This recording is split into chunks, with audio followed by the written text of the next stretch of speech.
안녕하세요.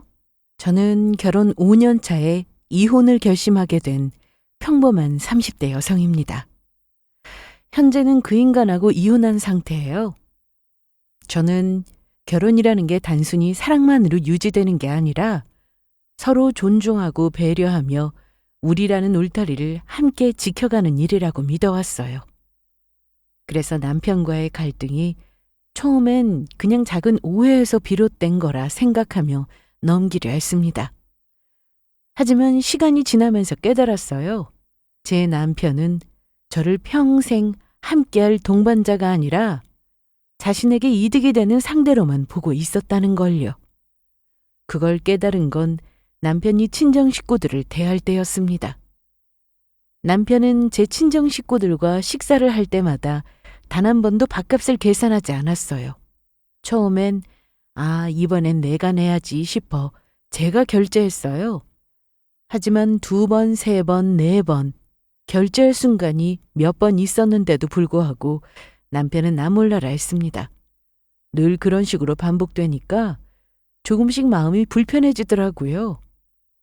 매번 내라는 것도 아니고 적어도 한 번은 내야 하는 거 아닌가 하는 생각이 들었어요. 아무래도 사위니까 장인 장모님께 식사 한 끼 대접할 수 있는 거잖아요. 그게 예의라고도 생각했고요. 그런데도 남편은 마치 당연하다는 듯 제 친정 자리에서는 늘 손을 턱에 괴고 앉아 계산서를 내미는 순간까지 모른 척 했습니다. 이게 몇 번이고 반복되니 제 자존심이 서서히 무너져 내리더군요. 친정 부모님은 겉으로는 티내지 않으셨지만 분명 속으로는 씁쓸하셨을 거예요. 저는 그런 상황이 너무 싫었습니다. 그래서 결국 남편에게 한 번은 따져 물었고 제 가슴을 송두리째 무너뜨리는 대답을 듣게 되었어요. 그리고 그 말을 듣고 난 뒤 더 이상 이 결혼 생활을 이어갈 수 없겠다는 결심이 들었고 그렇게 이혼했어요. 그러던 중 친정 엄마에게 모르고 있었던 사실을 하나 듣게 되었습니다. 그 말을 듣고 저는 기막힌 복수를 생각했고 그렇게 남편을 참교육시켜준 뒤 이혼했어요. 오늘은 바로 그날의 이야기를 여러분께 들려드리려 합니다. 어떻게 남편의 민낯이 드러났는지 그리고 제가 어떤 사이다 같은 결심을 하게 되었는지요. 그럼 지금부터 제 이야기를 시작하도록 하겠습니다. 저와 남편의 만남은 흔한 소개팅이 아니었습니다. 회사 근처에 자주 가던 작은 카페가 있었는데 퇴근 후 들른 그곳에서 우연히 자주 마주치던 사람이 바로 지금의 남편이었어요. 저는 늘 혼자 커피를 마시며 책을 읽거나 노트북으로 일을 정리했는데 그 카페의 단골 중 한 명이었던 남편도 항상 같은 시간대에 와 있었습니다. 몇 번 마주치다 보니 눈인사가 오갔고 어느 날은 우연히 제가 자리에 두고 간 펜을 그가 챙겨서 돌려주면서 대화가 시작되었습니다.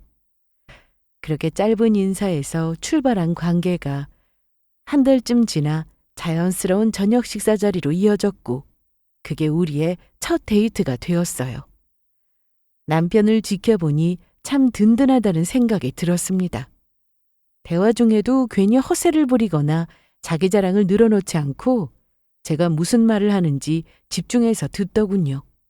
그런 태도 덕분에 저도 자연스럽게 마음을 열 수 있었고 이 사람이라면 적어도 내 편이 되어주겠다는 믿음이 생겼습니다. 연애가 시작된 후에도 그는 늘 제가 편안하도록 배려해 주었어요.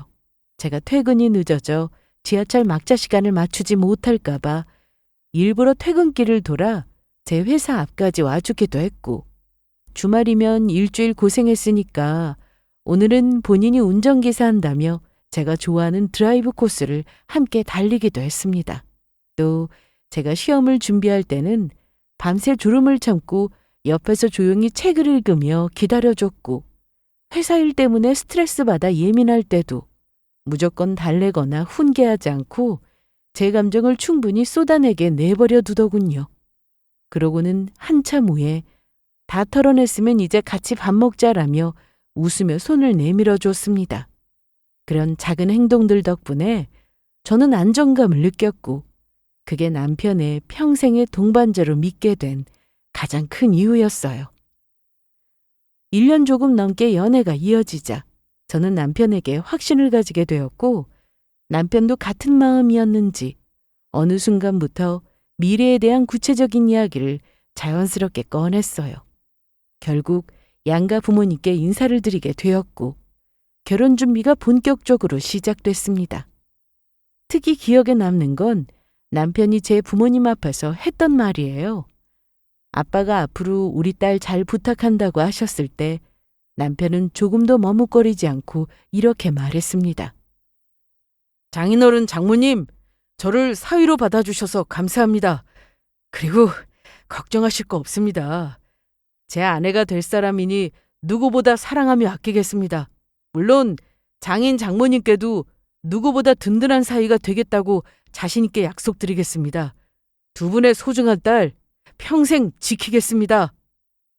그 말에 저희 아빠는 책임감 있는 사람이라며 흐뭇하게 웃으셨고 엄마 역시 남편을 좋아하셨어요. 그날 이후 남편은 제대로 점수를 따게 됐고 친정부모님께 예쁨 받는 사위가 되었습니다. 이때 깨달았어요. 진심을 담은 행동도 중요하지만 무엇보다 말이 중요하다는 것을요. 아직 든든한 사위로서의 모습을 보여드리지도 않았는데 그 말 한마디에 사르르 녹으셨어요. 이래서 말 한마디로 천장빚을 갚는다고 하나 봅니다. 아무튼 친정 부모님 앞에서 자신 있게 말하는 남편을 보고 저 역시 가슴이 벅차올랐습니다. 정말 좋은 사람 만났구나. 내 결혼은 분명 잘 될 거야 라고 확신했어요. 그때까지만 해도 저는 행복했습니다.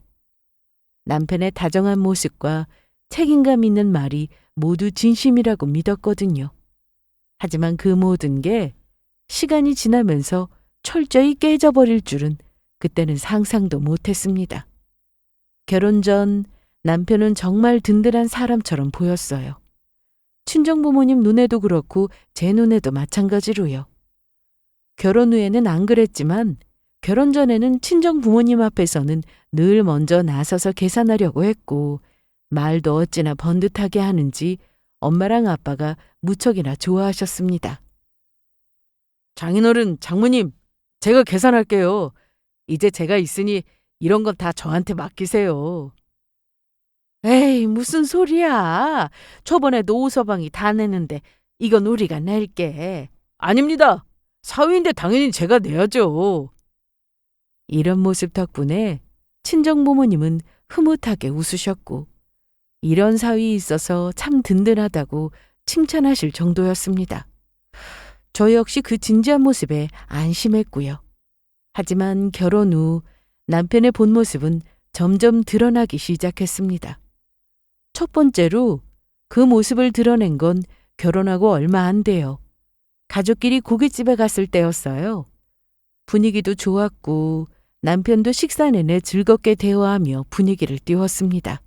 그리고 계산할 때가 되자 당연히 남편이 계산할 거라 생각했어요. 결혼 전에도 늘 본인이 나서서 계산하겠다고 했으니 이번에도 그렇게 할 거라 여겼습니다. 그런 남편한테 고마우니까 저는 남편이 계산한 밥값만큼 생활비에서 빼서 남편에게 줘야겠다고 생각했습니다. 그런데 아버지가 계산대로 먼저 가시는데 남편은 그냥 자리에서 물만 마시며 휴대폰만 만지작거리고 있더라고요. 원래 같으면 그런 아빠보다 더 먼저 가려고 부산 떠는 사람이었는데 왜 저러고 가만히 있지? 아빠가 계산대로 가는 걸 못 본 것도 아니고 왜 저러지? 싶었습니다. 그래서 작은 목소리로 물었어요. 자기, 계산은? 그러자 남편은 당연하다는 듯 말했죠. 아버님이 계산하려고 가시는데 내가 나서는 게 더 실례 아니겠냐고요. 그러고는 하던 대로 핸드폰을 만지작거렸습니다. 그 순간 저는 살짝 황당해서 이게 뭐지 싶었어요. 결혼 전 그 당당하던 태도는 어디로 갔나 믿을 수가 없었죠. 그래서 하는 수 없이 제가 계산하겠다며 아빠를 막아섰습니다.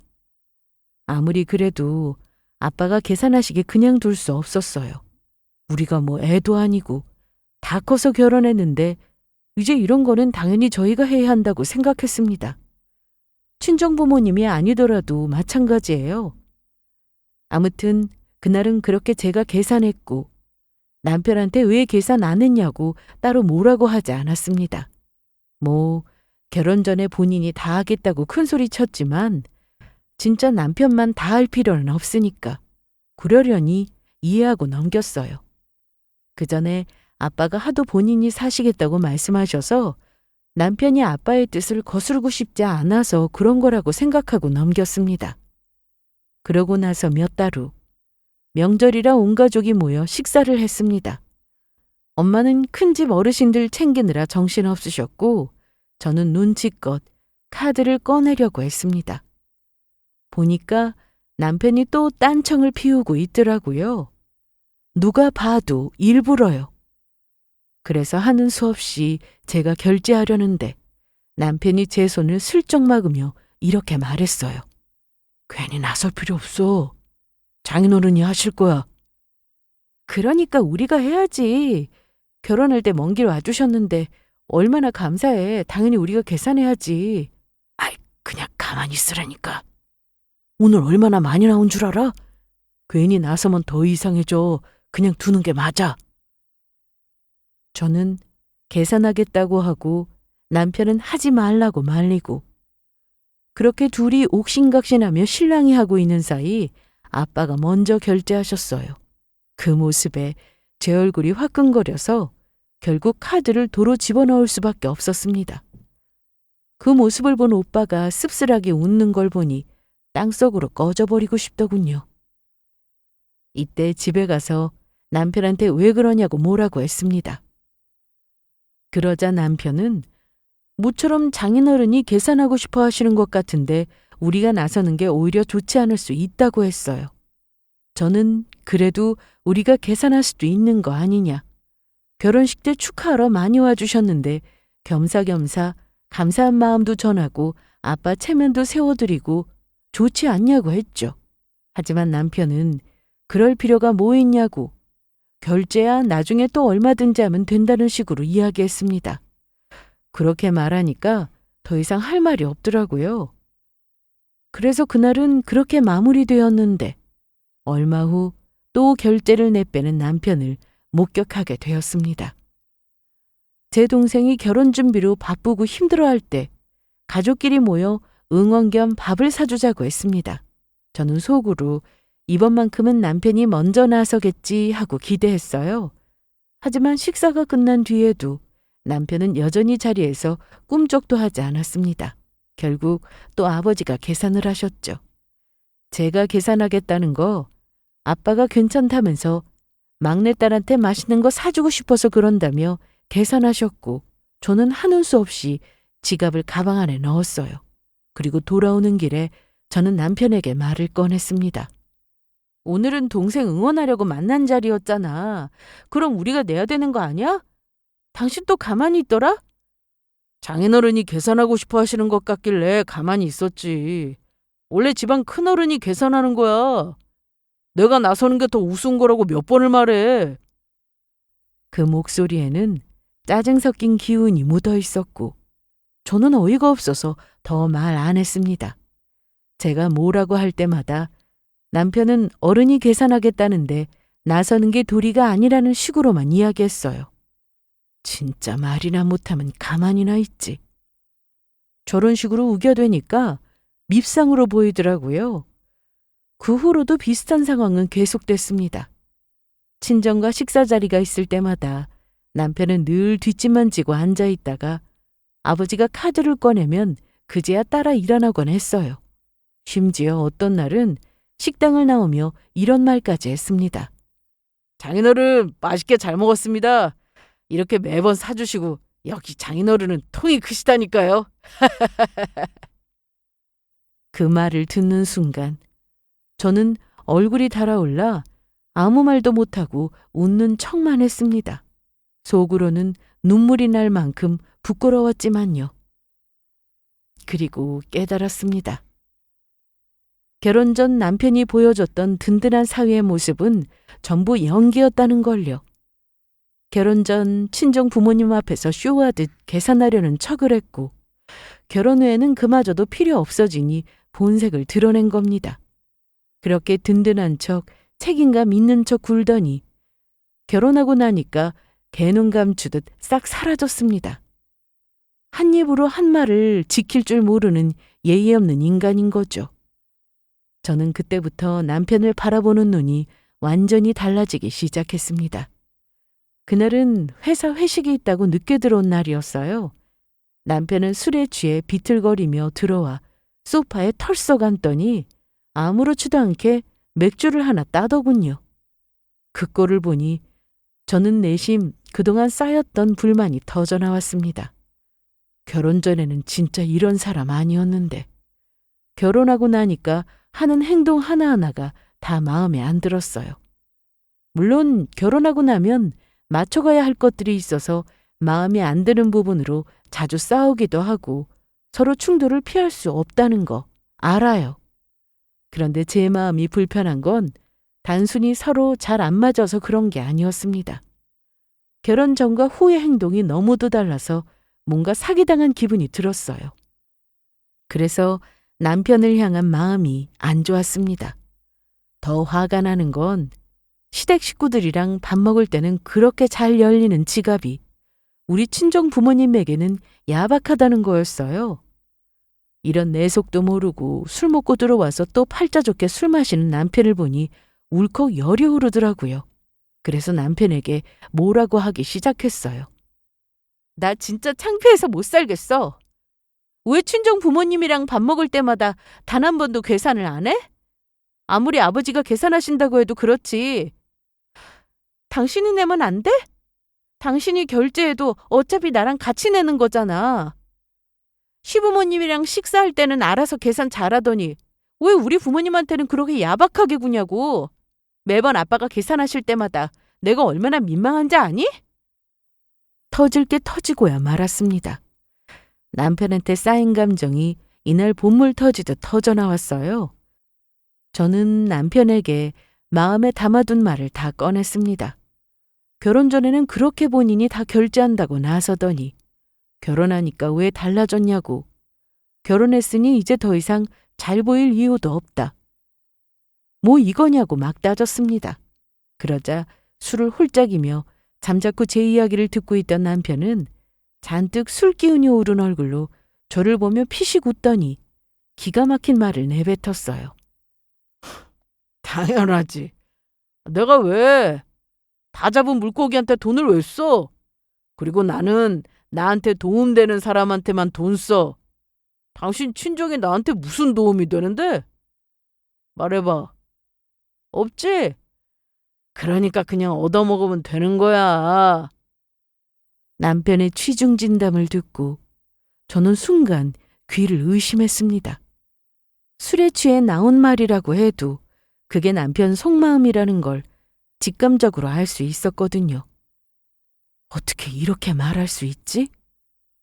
너무 놀라서 차갑게 남편을 바라보며 지금 뭐라고 했냐고 다시 말해보라고 했더니 남편은 다시 한번 제게 이렇게 말했습니다. 세상은 실속 있게 살아야 한다고. 괜히 쓸데없이 돈 쓰는 게 바보라고요. 남편은 그 말을 끝으로 뻗어버렸습니다. 술에 잔뜩 취한 남편을 흔들어 깨워봤자 무슨 소용이겠어요? 그날 밤 저는 속에서 뭔가 무너져 내리는 소리를 들었습니다. 남편에게 든 배신감이 이루 말할 수 없을 정도로 컸어요. 세상에 어떻게 처갓집을 그렇게 판단할 수 있을까요? 너무 이기적이고 계획적이라는 생각이 들었습니다. 아무것도 모르고 술에 잔뜩 취해서 코 골고 자는 모습을 보니 너무도 꼴 보기 싫고 화가 났어요. 그리고 다음 날 저는 제대로 잠도 못 잤지만 혹시 남편이 술김에한 망언이기를 바라는 마음으로 다시 한번 물어봤어요. 당신 어제 술 취해서 한 말 기억해? 도움되는 사람한테만 돈 쓴다는 말 말이야. 조마조마한 마음으로 남편의 대답을 기다렸어요. 남편이 진심으로 한 말이라는 걸 알지만 그래도 내 생각이 틀렸기를 바라며 간절한 마음으로 남편의 입을 주시했습니다. 그러나 남편은 그런 제 마음을 농락하듯 오히려 뻔뻔하게 말했습니다. 술을 많이 마시기는 해도 기억이 난다고요. 본인이 돈을 꼭 내야 할 만큼 처갓집이 못 사는 수준도 아닌데 뭐하러 돈을 내냐고, 괜히 돈 쓰고 생색낼 필요가 없지 않냐고 했습니다.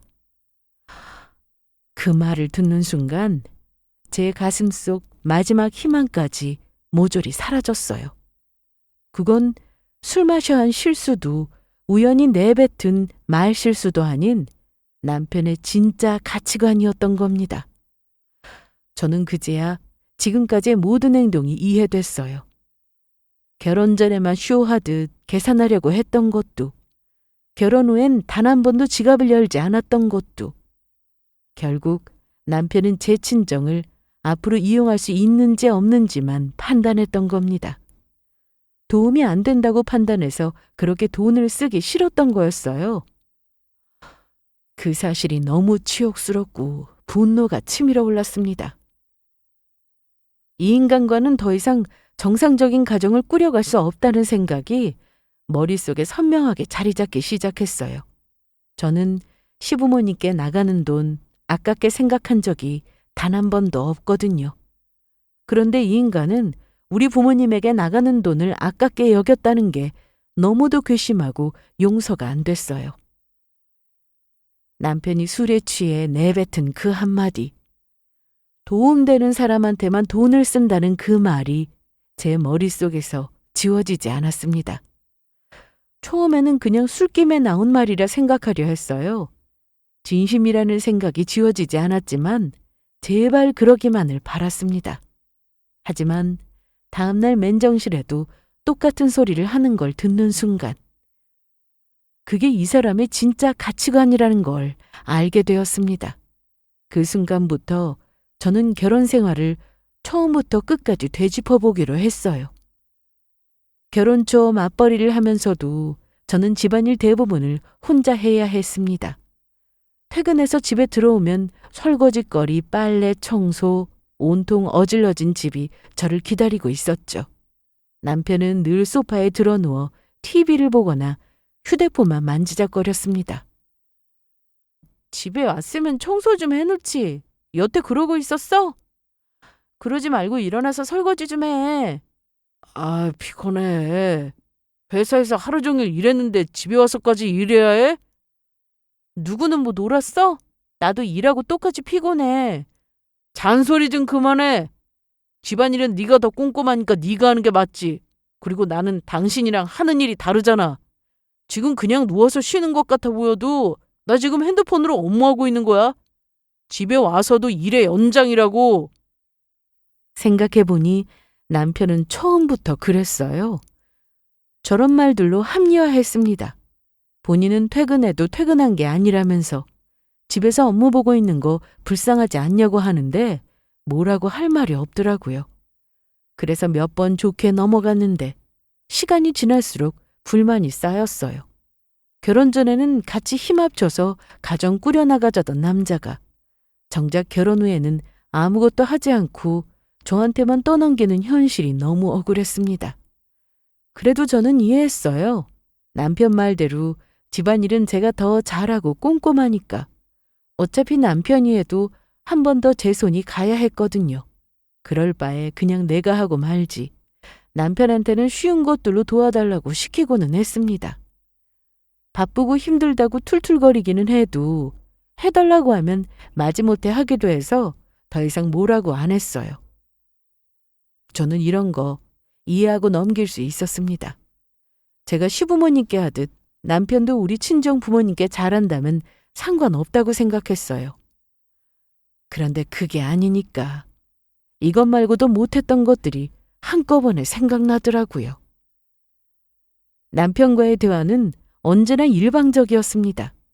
저는 가정을 꾸려가려면 서로 의견을 나누고 조율해야 한다고 생각했지만 남편은 제 말을 중요하게 여기지 않았어요.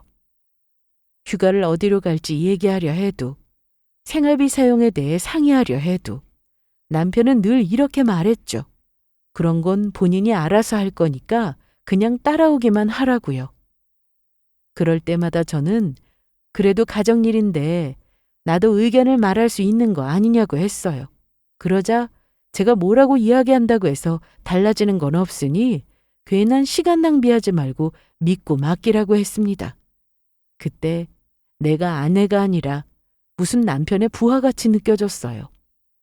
결혼 전에는 그렇게 제 말에 귀 기울여주고 제 말 한마디에 쩔쩔매던 인간이 결혼해서는 아주 본인 마음대로 굴더라고요.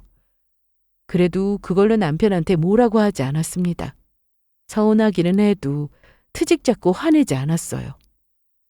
남편이 저보다 생활력이 더 강해서 돈 관리를 거의 남편이 했거든요.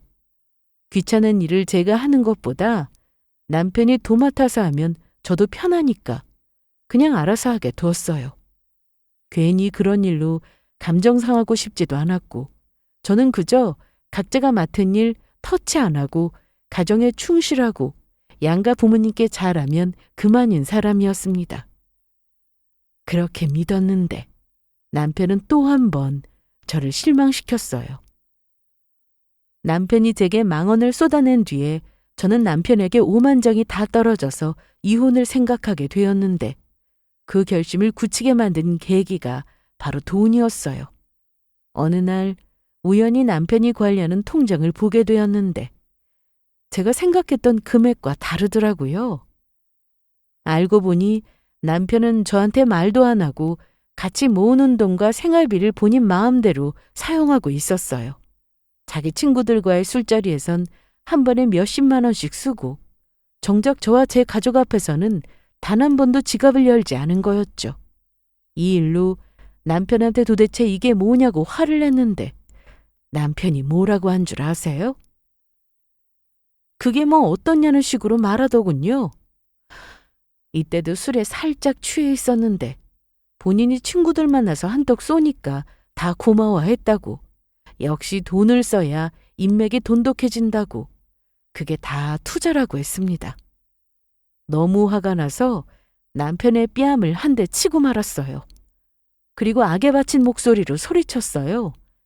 자기 친구들한테는 그렇게 아낌없이 쓰면서 왜 우리 가족 자리에는 한 번도 안 내냐고. 아버지가 매번 내시는 거 부끄럽지 않냐고. 무엇보다 우리 둘이 같이 모은 돈을 가지고 왜 너 혼자 생색내냐고 화를 냈어요. 그랬더니 뭐라고 한 줄 아세요? 저한테 뺨 맞고 버럭 화를 내며 그건 자신의 인맥이지 않냐고. 자신의 인생에 도움이 되는 사람들이라고 했어요. 근데 우리 친정은 솔직히 본인한테 도움되는 게 하나도 없지 않냐며 돈만 빼먹으려고 하지. 정작 돈 들어오게 도와준 적 있냐면서 뻔뻔하게 이야기하는데 숨이 턱 막히는 기분이었어요. 아, 이 인간은 사람을 조건으로만 바라보는구나. 자기한테 이익이 되지 않으면 가족이라도 가볍게 여기는구나. 라는 확신이 들면서 고민하던 이혼을 확정지었어요. 남편이 술 먹고 한 발언은 이런 수많은 일들에 정답지 않은 것들이었습니다. 결혼 전에만 쇼하듯 든든한 사위인 척 했던 것도, 결혼 후 지갑을 단 한 번도 열지 않았던 것도 결국은 다 계산된 행동이었던 거죠. 남편의 본심은 분명했습니다. 그래서 저는 남편에게 사람을 수단으로만 생각하고 이기적으로 구는 너한테 소름 끼치고 정 떨어져서 더 이상 이렇게는 못 살겠다며 이혼하자고 했어요. 나 자신을 위해서라도 끝내야 한다고요. 제 마음속에 이혼이라는 두 글자가 뿌리 깊게 자리 잡았습니다. 남편의 본심을 확인한 뒤 저는 며칠 동안 아무 말도 안 하고 남편을 투명인간 취급했어요. 그리고 이혼하자고 했습니다. 남편은 대수롭지 않게 생각하더라고요. 제가 그냥 한 말이라 생각하는 것 같았어요. 그러거나 말거나 저는 남편과 이혼할 생각뿐이었습니다. 그런데 막상 이혼하기로 마음먹었지만 남편을 향한 분노는 도무지 사그라지지 않았어요.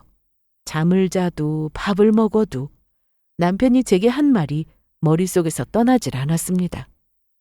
내가 사랑해서 결혼한 사람이 가족을 그렇게 저울질하고 있었다니 믿을 수가 없었어요. 그래서 혼자 끙끙 앓다가는 병이 나겠다 싶어서 결국 엄마를 불렀습니다. 어차피 이혼하기로 결심한 거 더 이상 친정 부모님께 숨길 이유가 없으니까요. 작은 카페 구석에 앉아 저는 그동안 쌓아왔던 일들을 하나하나 꺼내놓기 시작했습니다. 엄마, 사실 남편이 결혼하고 나서 친정 식구들하고 밥 먹을 때 단 한 번도 계산한 적이 없잖아.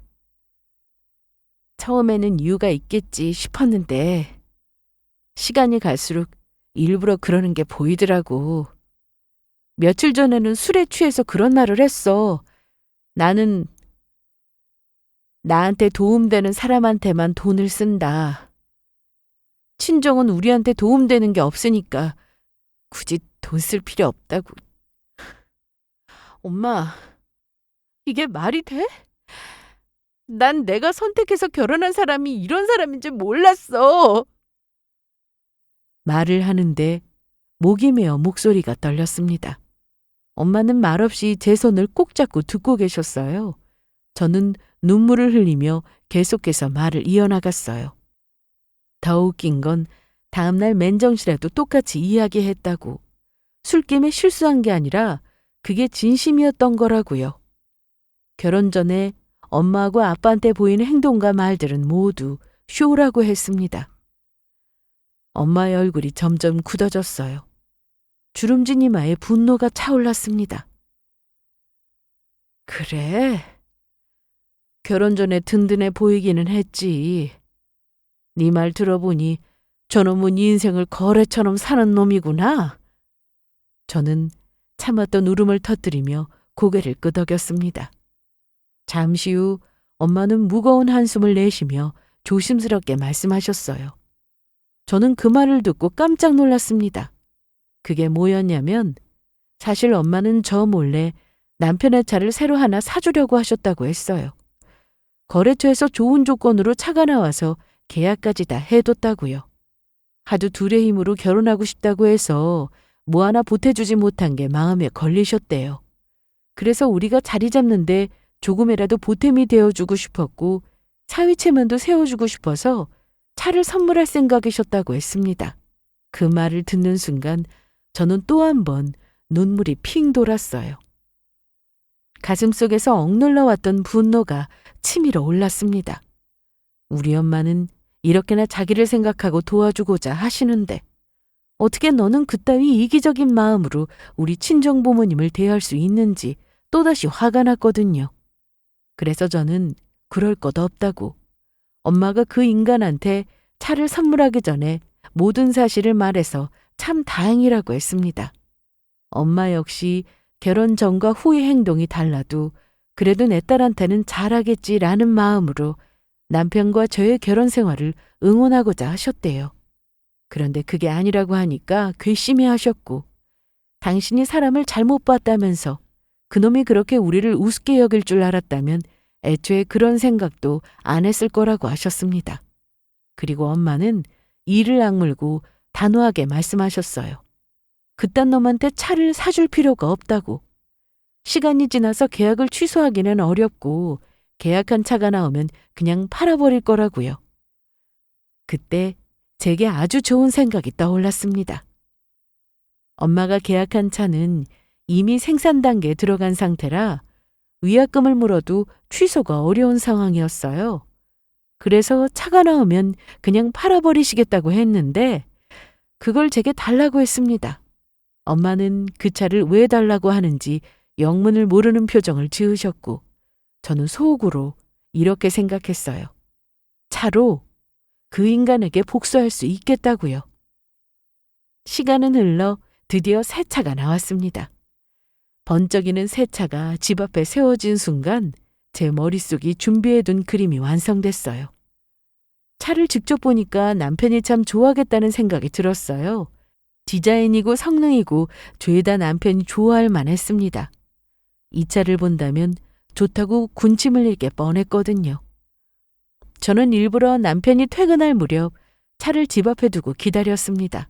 그리고 퇴근하고 집으로 돌아오던 남편이 멀리서 차를 보고 예상대로 눈이 휘둥그레진 채로 다가왔어요. 이 차 뭐야? 우리 집 앞에 왜 이런 차가 있어? 저는 미소를 지으며 손에 들고 있던 차키를 흔들었어요. 그리고 이렇게 말했죠. 우리 엄마가 사위 선물로 주시는 거라고. 어떻게 하셨는지 딱 사위가 좋아할 만한 모델로 마련해 주셨다고. 사위 체면 세워주려고 이렇게 멋진 차를 선물로 준비하신 거라고 하자 남편의 눈빛이 번쩍 빛나더니 어린애처럼 방방 뛰며 좋아했습니다. 진짜야? 와, 대박! 아니, 장모님이 웬일이야? 이런 기막힌 생각을 다 하시고? 내게 이런 날이 올 줄이야? 어서 키를 줘봐, 어? 안 좀 살펴보게.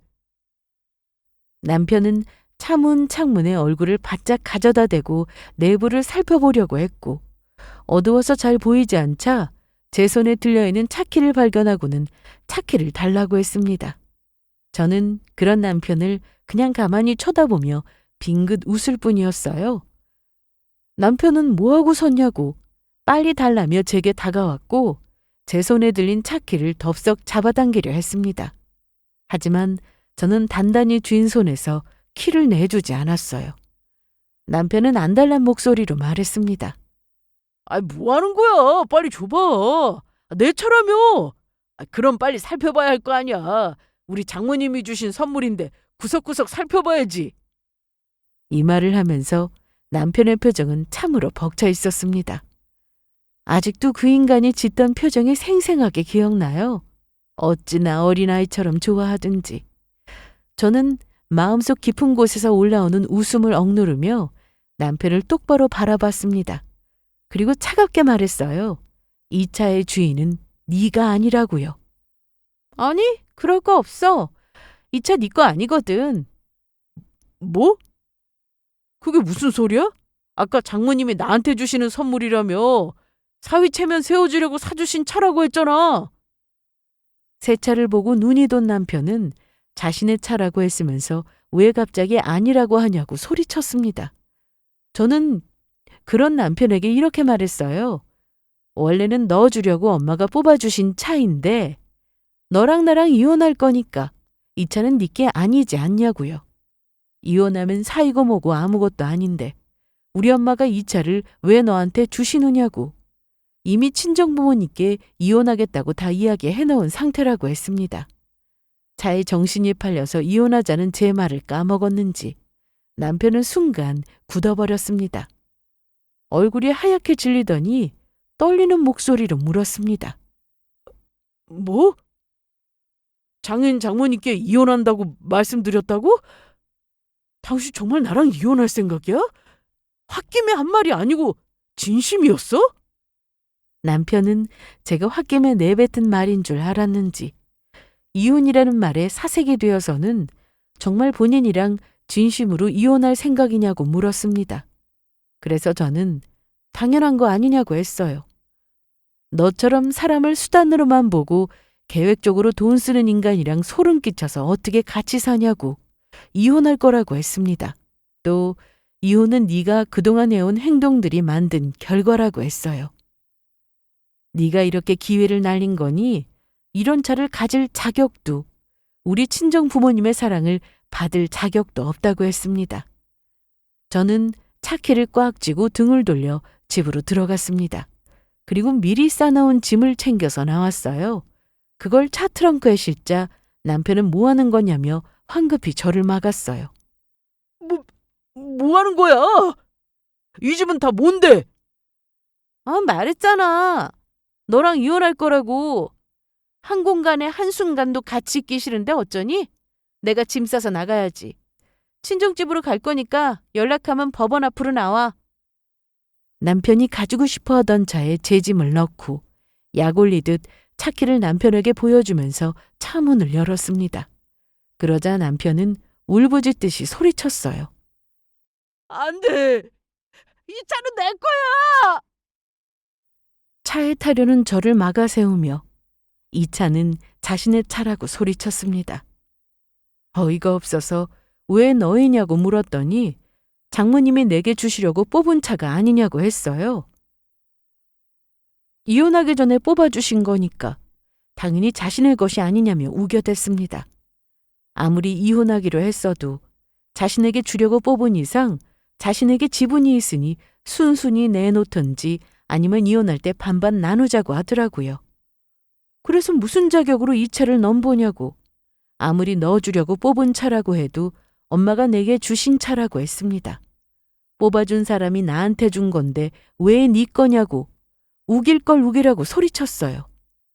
그랬더니 죽어도 이 차는 포기할 수 없다며 정 못 주면 돈으로라도 달라고. 여태까지 본인이 우리 친정 부모님께 한 짓도 있고 쓴 돈도 있어서 그냥 이렇게는 포기할 수 없다고 하길래 네가 우리 부모님께 한 게 뭐가 있냐고 했죠. 웃기고 있네. 네가 우리 친정 부모님에게 한 게 뭐가 있는데? 결혼 전에 밥 몇 번 사드린 거? 누가 너더러 사래? 네가 좋아서 그래놓고 왜 이제 와서 난리야? 그렇게 치면 나는 뭐 네 부모한테 아무것도 안 했니? 나도 이것저것 사드린 거 많아. 정말 웃기는 인간입니다. 친정 부모님께 한 짓을 무슨 투자라고 생각한 건지 그렇게 돈 쓰면 땡인데 그걸 돌려받으려는 심보가 우스웠어요. 누구는 뭐 쓴 돈 없나. 따질 거 다 따지면 끝도 없는 법입니다. 네가 이런 식으로 굴면 나도 받을 거 다 받아내겠다고 했어요. 과연 너랑 나랑 둘 중에 누가 더 양쪽 부모님께 돈 많이 썼나 한번 확인해 볼까 했더니 슬쩍 꼬리를 내리더라고요. 그 모습에 저는 경멸 어린 시선으로 이렇게 이야기했습니다. 나는 사기 결혼 당한 거라고. 결혼하기 전에는 그렇게 책임감 있는 척 든든한 남편 사위인 척 굴더니 결혼하고 나서 네가 한 짓들을 생각해 보라고. 오히려 나한테 빈대처럼 붙지 않았느냐고. 네가 사람이라면 미안한 줄 알아야지. 어디서 쓴 돈 챙기려고 하냐고 했어요. 그리고 이혼할 때 너 때문에 손해본 거 다 청구할 거라고 했습니다. 돌려받아야 할 사람은 네가 아니라 오히려 나라고 했죠. 너 같이 모은 돈을 네 돈인 것처럼 마음대로 사용했잖아. 나한테 허락도 안 받고. 아무리 부부라고 해도 그거 네 돈 아니야.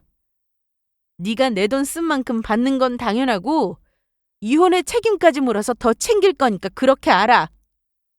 남편은 제가 차에 올라타지 못하게 거의 바짓가랑이라도 붙잡으며 말렸습니다. 그래서 저는 그런 남편을 발로 뻥 차버리고 차에 올라탔어요. 뒤에서 남편이 울부짖듯 소리치더니 황급히 일어나서 차 문을 두드리며 가지 말라고 이야기 좀 더 하자고 구질구질하게 매달렸어요. 그 꼴을 보니 나름대로 통쾌했습니다. 결국 이렇게 질질거릴 거 어디서 센 척을 하고 앉아 있었나 싶더라고요. 남편은 애처로운 표정으로 제 이름을 수도 없이 불렀지만 제 마음은 단단했습니다. 저는 복수할 만큼 했고 이제 남은 건 자유롭게 내 길을 가는 것뿐이었으니까요. 그날 차 앞에서의 소동은 우리 결혼 생활의 마지막 장면을 그대로 보여주는 듯 했습니다. 남편은 끝까지 지분을 주장하며 바짓가랑이에 매달렸고 제 눈엔 그저 추하게 보일 뿐이었어요. 그렇게 차에 시동을 걸며 결혼 생활을 끝낸 거나 다름없었습니다. 며칠 뒤 저는 변호사를 찾아가 이혼 절차를 밟기 시작했습니다. 변호사 선임까지 안 하고 남편이 좋게 좋게 인정하기를 바랬지만 남편은 끝까지 억울하다고 이런 식의 이혼은 말도 안 된다며 버텼어요. 이혼은 안 돼. 내가 잘할게. 다시 시작하자. 조금 싸운 거 가지고 이혼하자는 게 어디 있어. 어떻게든 저를 설득해 보려고 했지만 제가 강경하게 나가자 마지막에는 수단을 바꿔서 본인은 이혼의 책임이 없다고 주장했어요. 저한테 사기 결혼이라는 증거가 있냐, 우리가 공동으로 모은 돈이라는 증거가 있냐고 했습니다. 겨우 생각한 게 그거였어요. 변호사 앞에서까지 우겨대던 남편에게 저는 결국 증거를 꺼내 들었습니다. 공동통장에서 제 동의 없이 돈을 인출해 사용한 기록, 생활비 명목으로 가져간 뒤 친구들과 흥청망청 쓴 카드 명세 등이 있었고 결정적으로 남편과의 대화를 녹음한 것까지 틀어줬습니다. 그 녹음 안에는 본인 입으로 인정한 내용이 포함되어 있었어요. 남편과 이혼하기로 마음먹고 나서 저는 남편과 대화를 나눌 때 무조건 몰래 녹음했습니다. 이혼하기로 한 이상 가장 중요한 건 증거를 수집하는 거더라고요. 그래야 제가 더 유리해질 테니까요. 그걸 몰랐던 남편은 사색이 된 얼굴로 어버버거렸어요. 결국 법적으로 불리한 건 남편 쪽이었죠. 법원에서 마지막으로 마주했을 때 남편은 한순간에 늙어버린 사람 같았습니다. 당신 정말 끝까지 이렇게 해야겠어? 그래도 우리가 한때 사랑해서 결혼했는데 후회 안 할 자신 있냔 말이야. 후회를 왜? 후회는 네가 해야지. 부부는 서로 존중해야 하는 거 모르니? 몰랐으면 이참에 배우고 후회 좀 해. 그래야 네가 뭘 잘못했는지 알고 반성할 거 아니야? 아무튼 다 끝났으니까 다시는 보지 말자. 그 말을 끝으로 우리 사이에 남아있던 마지막 끈도 완전히 끊어졌습니다. 증거가 확실해서 그런지 이혼은 제 쪽으로 유리하게 마무리되었어요. 그렇게 우리 친정 부모님에게 돈 쓰기 싫어서 아끼고 아끼더니 결국은 저한테 다 빼앗겼습니다. 저는 승리의 미소를 지으며 법원을 나섰고 남편은 잔뜩 머리를 헝클어뜨리며 울며 겨자 먹는 표정으로 제 뒷모습만 바라봤어요. 그렇게 우리는 이혼했습니다. 이혼 서류에 도장을 찍고 나오던 날 저는 가볍게 숨을 내쉴 수 있었어요. 마치 답답한 구울 안에서 햇빛이 쏟아지는 들판으로 나온 기분이었죠. 집에 돌아오자 엄마가 두 팔 벌려 저를 안아주셨습니다. 저는 눈물이 났지만 슬픔이 아닌 해방의 눈물이었어요. 돌아보면 제 결혼 생활은 사기와도 같습니다. 결혼 전에는 든든한 남편, 책임감 있는 사위인 척했지만 결혼 후 드러난 본 모습은 달랐어요. 친정 식구들 앞에서는 단 한 번도 지갑을 열지 않았고 사람을 오로지 도움이 되느냐 안 되느냐로 평가하던 남자였으니까요. 그런 사람이 결국 차 하나에 눈이 멀어 집 앞에서 바짓가랑이에 매달리며 울부짖는 꼴을 보니 참 한심하다는 생각만 들었습니다. 남편은 차도 사랑도 신뢰도 모두 잃었고 저는 오히려 그 덕분에 제 인생을 되찾을 수 있었어요. 이 이야기의 끝에서 제가 여러분에게 전하고 싶은 말은요. 배우자의 말과 행동이 다를 때 그 작은 차이를 그냥 넘기지 말라는 겁니다. 결혼은 쇼가 아니고 가족은 투자나 계산으로 맺는 관계가 아닙니다. 겉으로 번듯한 말 몇 마디에 속아 평생을 망치지 않도록 그 사람의 진짜 모습을 잘 살펴야 한다는 걸 저는 뼈저리게 배웠습니다. 그리고 무엇보다 자기 자신을 끝까지 지켜야 한다는 것도요. 아무리 사랑이라는 이름으로 시작했어도 그 안에서 존중받지 못하고 무시만 당한다면 그건 더 이상 사랑이 아닙니다. 저는 이제 자유로운 삶을 살고 있습니다. 더는 남편 때문에 스트레스 받지 않아도 되고 친정가족 앞에서 얼굴 붉히지 않아도 됩니다. 그리고 제 옆에는 언제나 저를 믿어주고 지켜주는 친정 부모님이 있기에 앞으로 어떤 길도 두렵지 않아요. 이상으로 제 사연을 마치겠습니다. 끝까지 들어주셔서 감사합니다.